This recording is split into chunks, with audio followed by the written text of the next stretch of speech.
tomorrow we're going to have Marjorie Taylor Greene on this show for the first time. And I'm actually really looking forward to talking to her. But like this, she's been sounding the alarm about, she doesn't have anything against Israel, but she thinks we're getting too involved, right? She thinks like, this is not America first.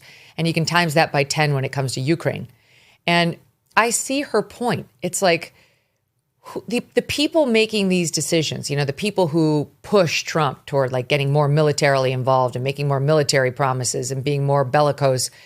Is it their sons who are going to have to go fight this, and daughters now? Because, by the way, our daughters can get drafted now. Thanks a lot, Joe Biden.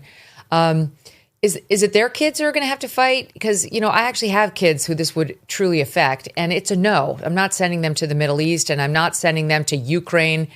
I have zero interest in doing that, and I think I speak for most Americans when I say that.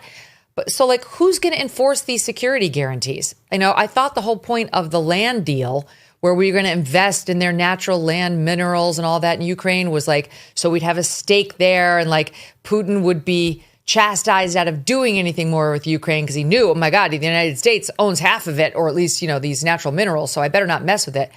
I guess not, because like now we're saying we're going to provide security guarantees to Ukraine, which is what Zelensky's wanted.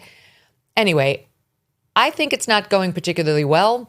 I think this thing does need to come to a close. If that requires shitty terms for someone, I'm sorry, but it needs to be Ukraine, not us. And Europe can for once step up to the plate and provide the guarantees, not us.